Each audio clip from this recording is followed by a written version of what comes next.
Mia, sometimes I feel like this place wasn't built for people like me. Your voice was soft but laced with quiet exhaustion as you adjusted the strap of your worn out bag. Mia, your only real friend on campus, the one who didn't care that your shoes were not designer, gave a small sigh, her manicured hand brushing your shoulder.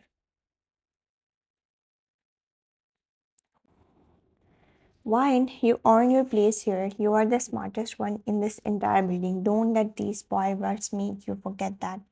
You smiled faintly, but your eyes shifted toward the line of luxury cars glimmering under the morning sun, black BMWs, gleaming Ferraris, all lined up like trophies. The campus of Hanoi University, the most prestigious in Seoul, looked less like a place of learning and more like a private runway show.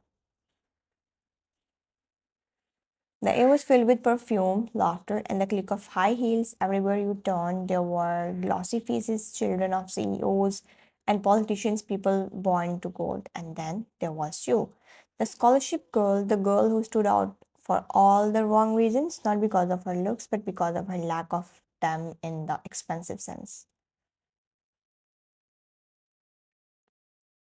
You clutched your books tighter, pulling your cardigan closer around you like it could shield you from their stares.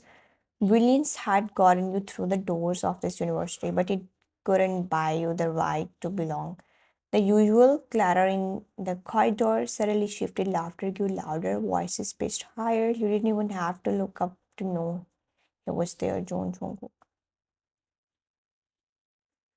Every step he took seemed to draw a light toward him. The college's golden boy, the untouchable Heartthrob who had every girl's heart wrapped around his finger.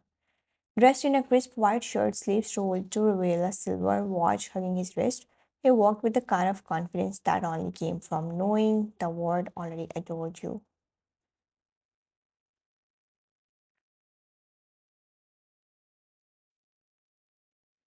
Around him, his friends laughed loudly, but he remained silent, that cool, detached kind of silence that made people want his attention even more.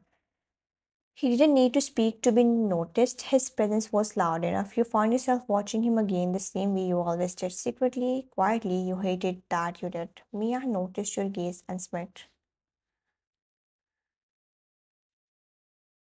You should probably stop staring before someone notices. I wasn't staring. Sure, you only look like you're writing a love letter with your eyes. You rolled your eyes, pretending to focus on your notes. You wouldn't even remember my name.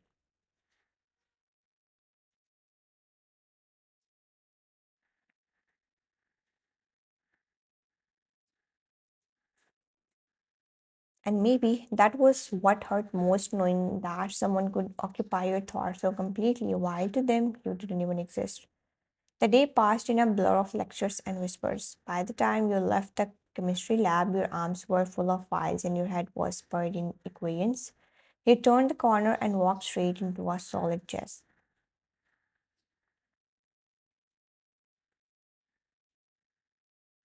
Your papers scattered across the polished floor like snow. Oh, I'm so sorry. The words rose in your throat when you looked up. It was him. He didn't move to help. He didn't even speak. His sharp eyes met yours, cold, unreadable, and in that brief glance, you saw everything you were not.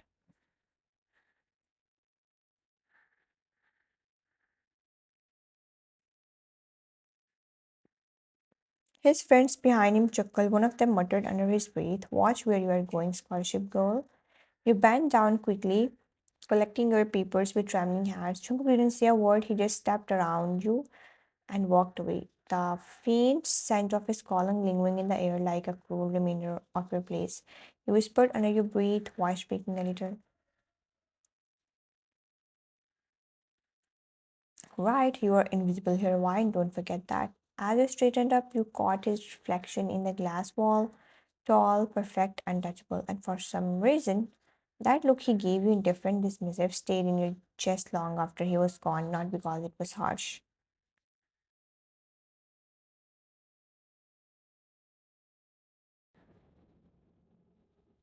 But because it made you realize how easy it was for him to erase you, the morning air burst differently that day, lighter, filled with excitement and gossip. You could feel it the moment you stepped into the corridor. Students gathered in small clusters, their voices overlapping like waves. Mia frowned beside you. Why is everyone acting like it's Christmas morning? No idea. That was before you saw it. A glossy poster pinned right in the middle of the student board. Big bold letters in gold shimmered under the light.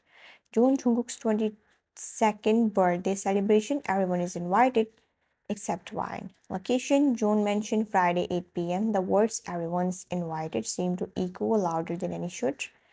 Also, he texted everyone but not you. Students squealed around you, phones already out, messages flying back and forth. Oh my god, it's gonna be the biggest party of the year. Jungkook's parties are legendary. I heard he hired a live band this time. You stood there staring at the poster, your heart oddly still, a strange mix of curiosity and quiet dread curling inside you.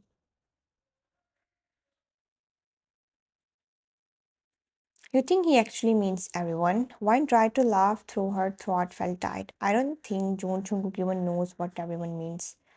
By lunch, invitations were being handed out sleek black envelopes with gold lettering, the Joan family crest embossed on the front. They were everywhere.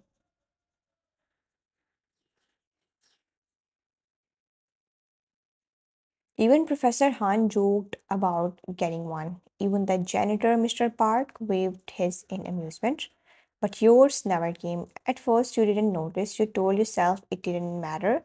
But when you walked into the cafeteria, you heard them, the whispers, the laughter.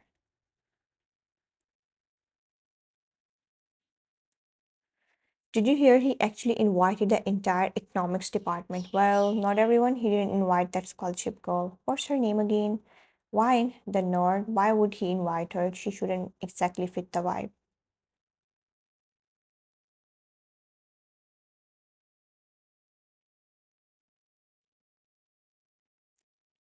Yeah, imagine her showing up in that cardigan of hers. The poor thing would probably faint seeing his mention.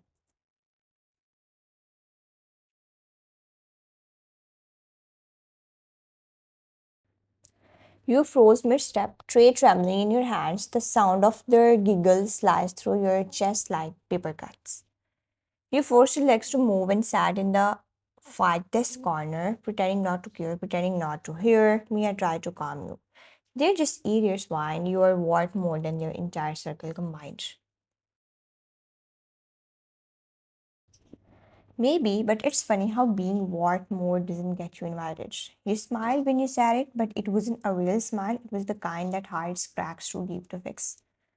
Friday came faster than you expected. The whole campus burst with excitement, girls in glittering dresses, guys in tailored suits, the air thick with expensive perfume and anticipation.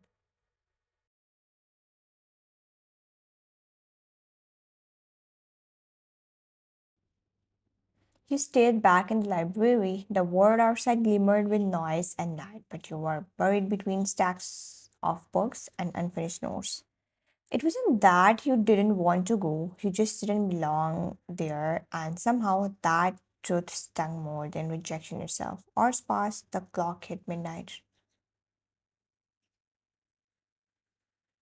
He looked up from your notes when a faint glow colored the sky, burst of gold and red in the distance. Fireworks. You walked to the window from afar. You could see the June estate across the hill, alive with music and laughter, the kind of world you could only watch, ever touch. Your breath fogged the glass as you whispered to yourself, voice trembling under the weight of everything you never said aloud. Maybe intelligence isn't enough to be seen. For a moment, the reflection in the glass looked unfamiliar. Tired eyes, spiral lip, a girl who worked too hard to be overlooked so easily. You turned away, sitting back down, but your hands couldn't stop shaking. The fireworks kept lighting up the night like the universe, mocking you with bursts of colors you could never hold. You told yourself it didn't matter, but the truth was it did. The campus was quieter than usual that evening. Heavy rain drizzled against the library windows, soft and rhythmic, only sadness could hum. Most students had gone home. You were one of the few who stayed, your only company. The faint ticking of the clock and the whisper of turning pages. You tucked a strand of hair behind you, your eyes focused on the text. Though your mind drifted elsewhere toward those fireworks you had seen days ago. You tried not to think about them, about him, about the night that reminded you just how invisible you are in his words.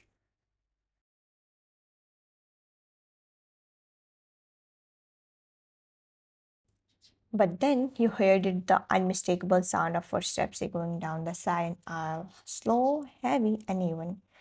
You didn't bother looking up at first until you got a whiff of cologne, that familiar, expensive scent that once lingered after he walked past you in the hallway. You froze, and when you lifted your gaze, there he was, Jungkook.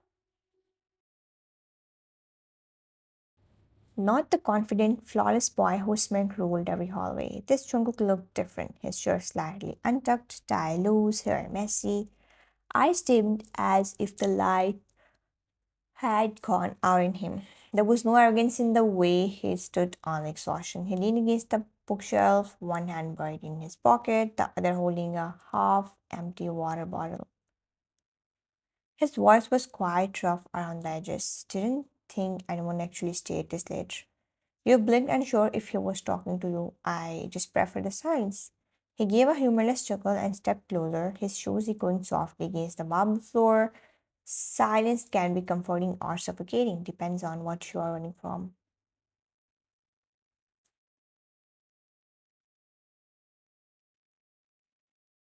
You hesitated. The Jungkook who stood before you wasn't the untouchable boy from the posters. He looked like someone who had finally run out of strength pretending. And which one is it for you? Jungkook looked at you for a long moment, really looked like he was seeing you for the first time. Both.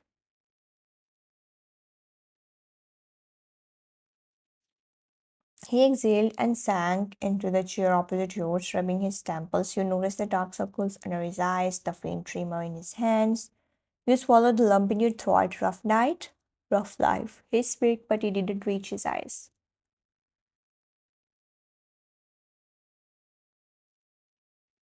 There was a pause, the kind of silence that feels heavy with things neither of you were supposed to say. Then his voice dropped lower, roar. Did you ever feel like you are surrounded by people but still alone? The question had something inside you, something too familiar every day.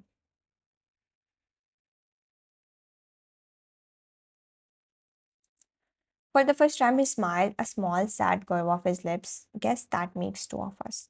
He leaned back in the chair, staring at the ceiling, his voice softened, words slipping out like he hadn't planned to speak them aloud. Everyone thinks my life is perfect, that I have got everything, the grades, the money, the family name.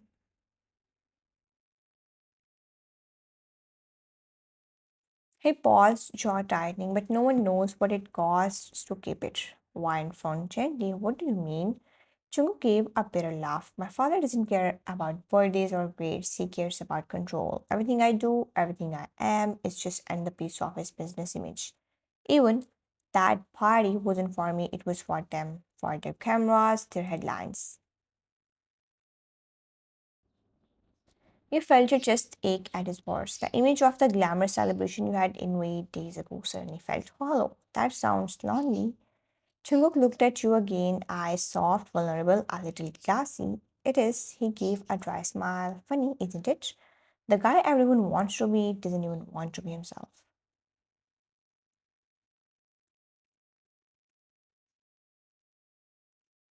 You lowered your gaze, unsure how to respond. The realization washed over you like a cold rain. His arrogance wasn't cruelty, it was protection. Every cold stare, every indifferent shrug, it was armor. And maybe beneath all that, he had seen you all along, the girl who never fit.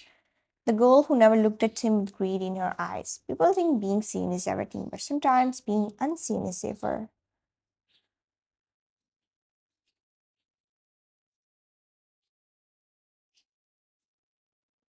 Jungkook tilted his head slightly, a faint flicker of admiration passing through his gaze. You're different. You're drunk. Maybe, but I'm not wrong. He laughed softly, but it faded into something gentler, almost painful. Then he stood straightening his jacket.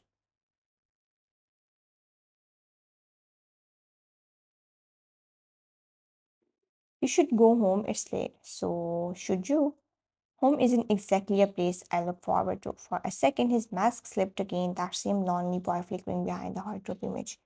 And then, just like that, he turned and walked away, leaving you with the faint scent of rain and calling, and a heart that suddenly didn't know whether to pity him or fall for him.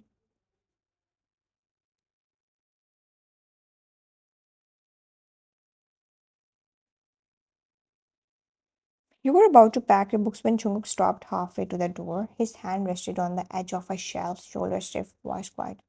About the party, you froze. The word itself felt heavy. You don't have to explain. I should. He turned to face you, eyes shadowed under the dim library light.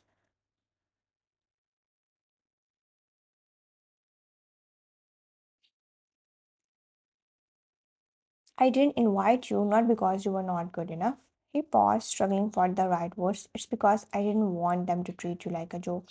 You don't belong in that kind of noise. You frowned, unsure whether to feel touched or insulted. So you decided for me? Jungkook looked away, guilt flickering through his expression.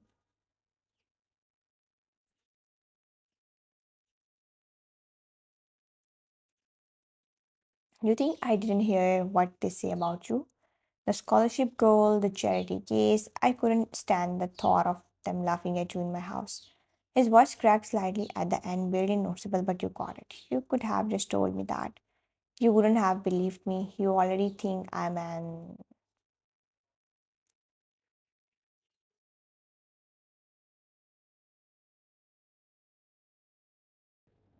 You bite your lip trying to hide the storm of emotions twisting inside you. And are you? Chingu gave a small, tired smile. I don't know anymore. The silence that followed was heavy, the kind that carried both apology and regret. Chunguk's gaze softened, the walls around him lowering just a little.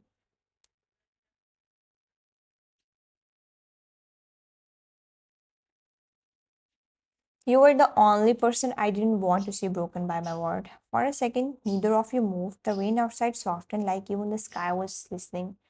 And that's when you realized he had seen you all along. He just didn't know how to show it. For a long moment, silence hung between you.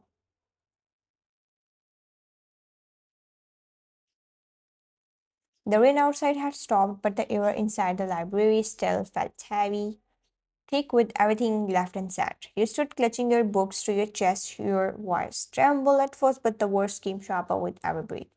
You think I needed your protection? That I would break if people laughed at me? Chunguk looked at startled. That's not what I.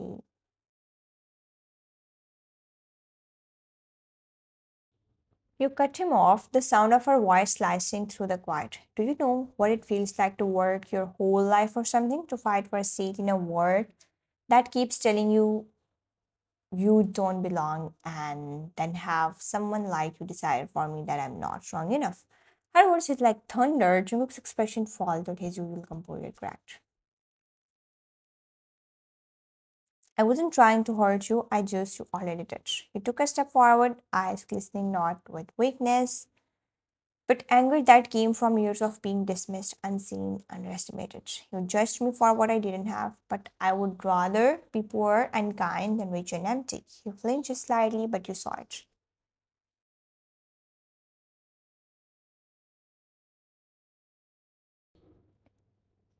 The arrogance that usually guarded his eyes vanished. In its place was something raw. You think I wanted to be this? Then why are you? He exhaled, his voice lowering to a whisper, because it's the only thing that keeps me alive. If I stop being who they want me to be, I'll lose everything. You stared at him, heart pounding.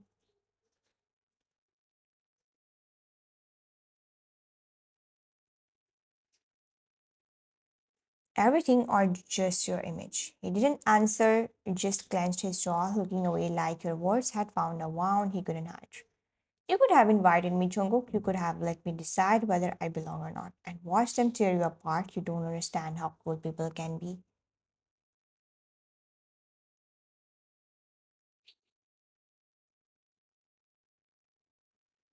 Then maybe you don't understand how strong I am. The silence that followed was stiffening. His eyes met yours, dark, conflicted, and full of regret.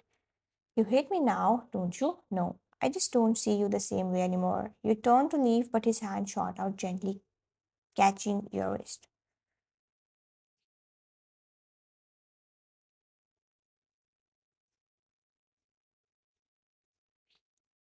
His grip was hesitant, like he wasn't sure if he had the right to touch you. Wine, your name came out like a confession, soft and aching. Don't. You pulled your hand free. If you didn't want to hurt me, you shouldn't have cared in the first place. And with that, you walked away, your footsteps echoing against the marble floor, steady and final. Jungkook stood there in silence, staring at the spot where you had been, the sound of your voice replaying in his head like a song that wouldn't fade. For the first time in his life, Jungkook, the boy who had everything, realized he had lost something he never even had the courage to hold. The days after that confrontation blurred into quiet echoes. The once lively corridors of the university now felt hollow, or maybe it was him who had gone empty. Every morning, Chungu caught himself searching for her in the crowd, that soft cardigan, that calm expression, the way her eyes always looked as if they saw through people instead of around them. But now she never looked his way. Not once it hit him question glass. She was there 2 rows ahead, scribbling notes, jaw tight with focus. She didn't flinch when he entered, genuine pause. The boy who was used to eyes following him everywhere suddenly felt invisible, and this time it hurt. Wine. He whispered her name once under his breath, but her pen never stopped moving. That night, he found himself alone in the same library where everything had changed. The same faint hum of air conditioning, the same smell of coffee and dust.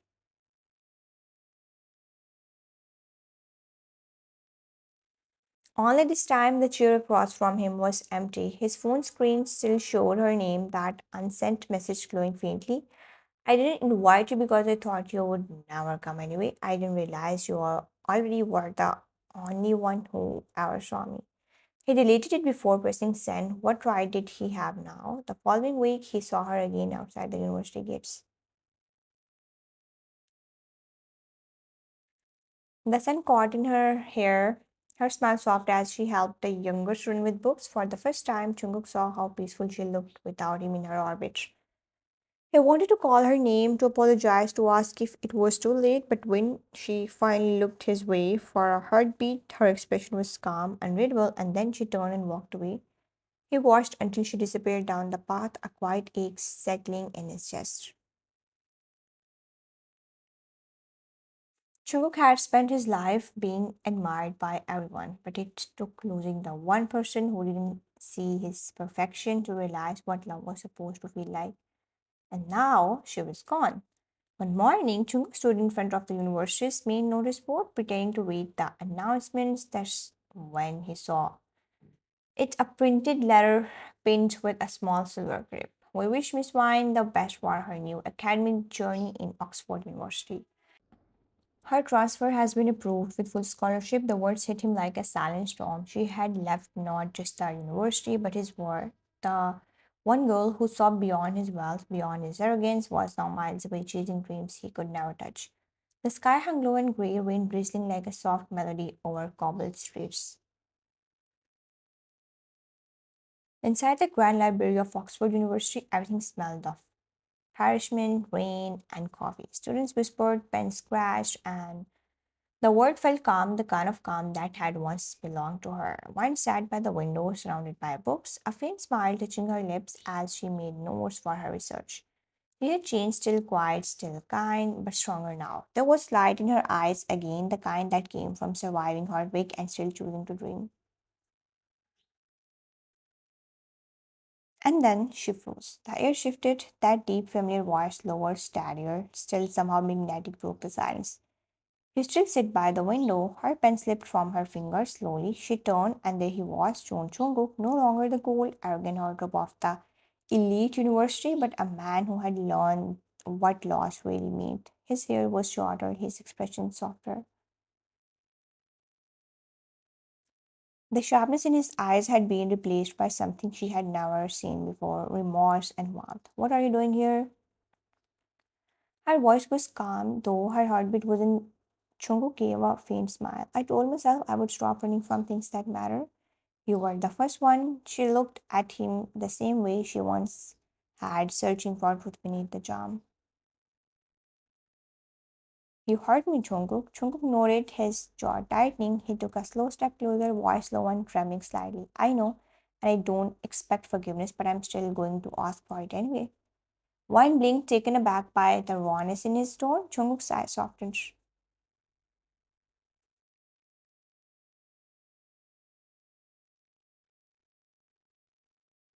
I was cruel in silence. I made you feel small just because I didn't know how to face what I felt. You deserve better, better words, better treatment, better me. I'm sorry. Wine truly. The air between them grew still. For the first time, his voice didn't sound like the campus heartthrob, it sounded human.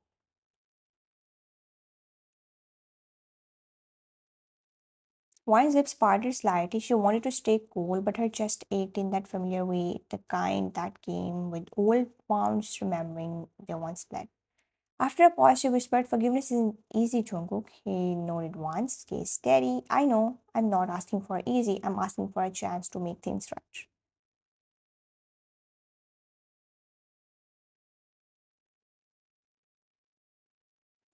Her eyes glistened faintly, and then she sighed, not in defeat, but in release. There was a silence long, heavy, full of unspoken history. Then softly she asked, "And what about you? Are you still surrounded by people, but alone?" He let out a low breath, eyes meeting hers. "Not anymore. Not if you would let me sit here." For a moment, neither moved. Rain tapped gently against the glass.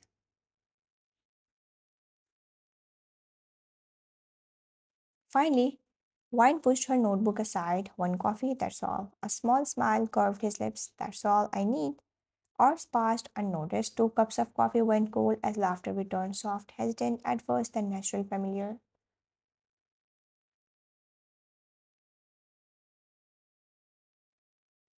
The air between them no longer carried distance, it carried peace. When they finally stepped outside, the rain had stopped and the city lights shimmered against the wet pavement. Jungkook reached out, hesitating, waiting for her permission, and when her hand met his, it wasn't the same as before. It wasn't fragile anymore, it was steady.